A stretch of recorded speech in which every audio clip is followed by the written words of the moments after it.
Employees pension scheme 1995, PM Modi पर इतना गुस्सा।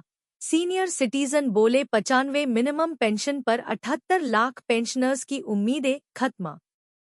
ईपीएस 95 न्यूनतम पेंशन 1000 से बढ़ाकर 7500 रुपए करने की मांग।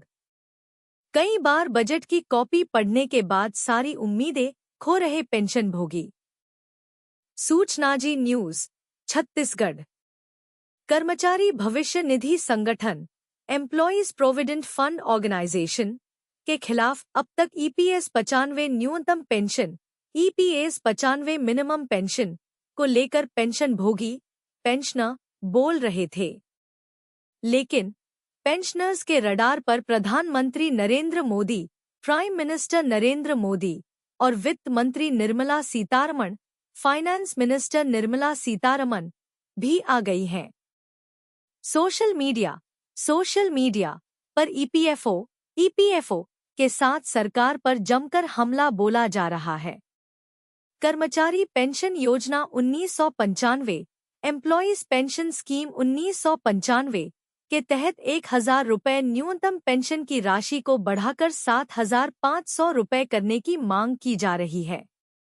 ईपीएस 95 पेंशन राष्ट्रीय संघर्ष समिति ईपीएस 95 पेंशन राष्ट्रीय संघर्ष समिति का आंदोलन जारी है। केंद्रीय बजट में कोई घोषणा नहीं होने से देश के 78 लाख पेंशनर्स की आवाज सोशल मीडिया पर सुनाई दे रही है। पेंशनर्स मोनीश गुहा ने मार्मिक पोस्ट किया। लिखा, मुझे पता है कि हम सभी बजट के नतीजों से परेशान और निराश हैं। यह बजट युवा केंद्रित है। शायद सरकार को बुजुर्गों के कल्याण में कोई दिलचस्पी नहीं है। ऐसा लगता है कि हम सरकार के प्रति दायित्व हैं। अब मेरी चिंता यह है कि क्या प्रधानमंत्री हमारे प्रति दयालु और विचारशील होंगे, क्योंकि हमारे नेताओं से 2 बार मिलने और कुछ अच्छा करने का आश्वासन देने के बाद भी उन्होंने कुछ नहीं किया। मैं सारी उम्मीदें खो रहा हूं। ईपीएस पेंशन बढ़ाने और उन्हें भुखमरी से बचाने।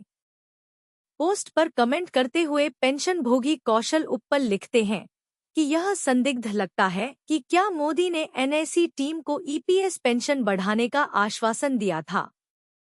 मुझे लगता है कि मोदी ने कहा होगा कि वे इस मामले को देखेंगे और आश्वासन नहीं दिया। आंदोलन करने वाले नेताओं से मांग रहे जवाब केवल एनएसी टीम ही स्पष्ट कर सकती है।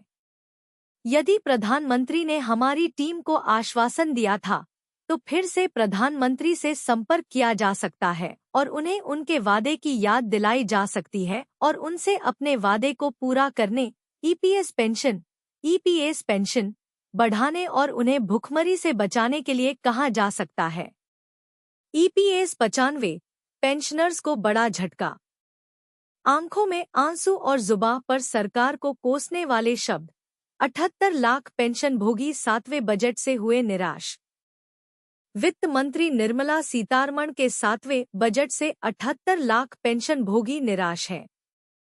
ईपीएफओ पेंशनर्स का दावा है कि उनका संघर्ष बेंती जा रहा और सरकार उनकी पेंशन सुधारने में विफल रही। सोशल मीडिया पर नाराजगी और धार्मिक आस्था दिखी।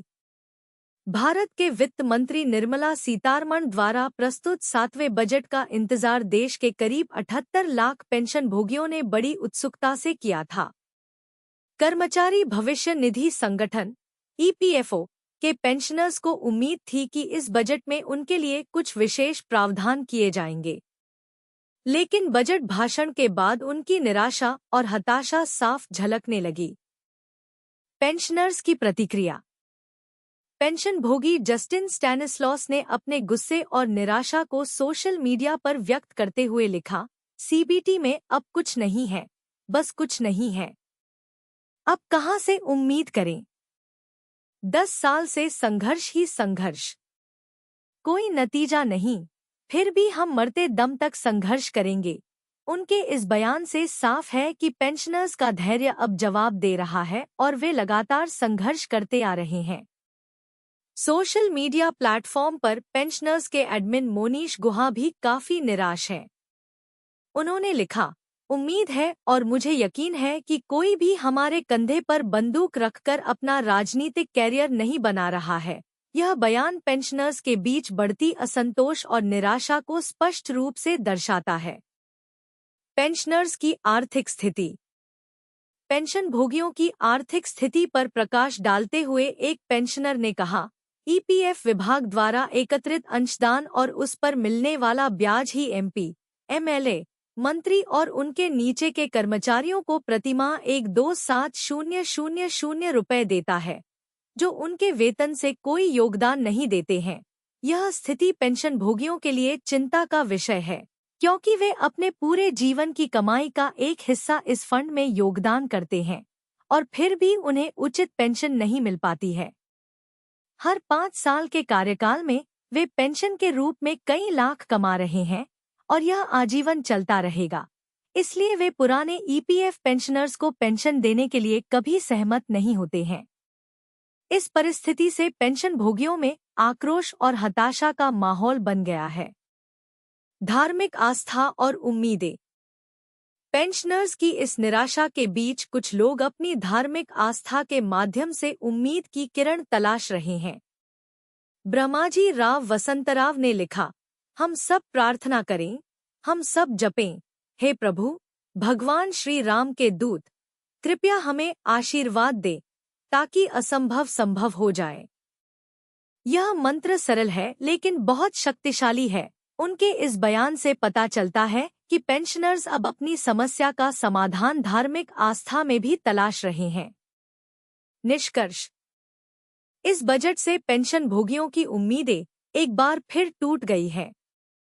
वे अपने अधिकारों के लिए लंबे समय से संघर्ष कर रहे हैं, लेकिन अब भी उनके हाथ निराशा ही लगी है। सरकार से उनकी मांगें और अपेक्षाएं अनसुनी रह गई हैं। पेंशन भोगियों की स्थिति में सुधार लाने के लिए सरकार को ठोस कदम उठाने की आवश्यकता है ताकि वे अपने जीवन की संध्या में आर्थिक सुरक्षा और सम्मान के साथ जी सकें। EPS 95 pension. मोदी सरकार की अब घेराबंदी। ईपीएफओ पेंशनर्स की न्यूनतम पेंशन बढ़ाने की मांग लेकर मंत्री को ही घेरा। ईपीएफओ पेंशनर्स ने न्यूनतम पेंशन 1,000 रुपए से बढ़ाकर 7,500 रुपए करने की मांग की है। केंद्रीय श्रम राज्य मंत्री शोभा करंदलाजे से मुलाकात कर पेंशनर्स ने सुप्रीम कोर्ट के निर्णय को जल्द लागू करने की अपील की है। कर्मचारी भविष्य निधि संगठन, ईपीएफओ और केंद्र सरकार से पेंशन बढ़ाने की मांग करने वालों का समूह सक्रिय हो गया है। नई सरकार के गठन के साथ ही पेंशनर्स ने अपनी मांगों के लिए सक्रियता बढ़ा दी है। उनकी मुख्य मांग है कि न्यूनतम पेंशन को 1,000 रुपए से बढ़ाकर 7,500 रुपए किया जाए। पेंशनर्स ने केंद्रीय श्रम राज्य मंत्री शोभा करंदलाजे से मिलकर अपनी समस्याओं को रखा और निर्णय लेने की अपील की। मंत्री से मुलाकात।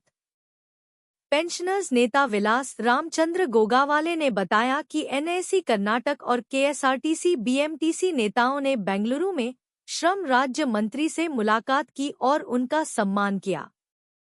इस मुलाकात में पेंशनर्स की समस्याओं को विस्तार से बताया गया और सुप्रीम कोर्ट के 4 नवंबर 2022 के निर्णय को जल्द लागू करने की मांग की गई। ईपीएस 95 पेंशन भोगियों की समस्याएं। एनएसी के राष्ट्रीय मुख्य समन्वयक रमाकांत नरगुंड, प्रदेश अध्यक्ष स्वामी और बीएमटीसी केएसआरटीसी के अध्यक्ष नानजुंडेगौड़ा ने पेंशनर्स की दयनीय स्थिति के बारे में चर्चा की। 8,500 ईपीएस 95 पेंशन भोगियों का निधन हो चुका है और कई अन्य बिना न्याय के दुनिया छोड़ चुके हैं। आंदोलन और मांगे। एनएसी कर्नाटक उपाध्यक्ष वीर कुमार गड़द और अन्य पदाधिकारियों ने भी इस आंदोलन में हिस्सा लिया। पेंशनर्स ने श्रम मंत्री मनसुख मांडविया से मिलकर मांगों को पूरा करने के लिए उचित कदम उठाने का आग्रह किया। सीबीटी में सरकार से ईपीएफओ को उचित आदेश देने की भी अपील की गई है। इस आंदोलन ने ईपीएस 95 पेंशनर्स की न्यूनतम पेंशन बढ़ाने के संघर्ष को एक नया बढ़ावा दिया है और पेंशनर्स उम्मीद कर रहे हैं कि उनकी मांगें जल्द ही पूरी होंगी।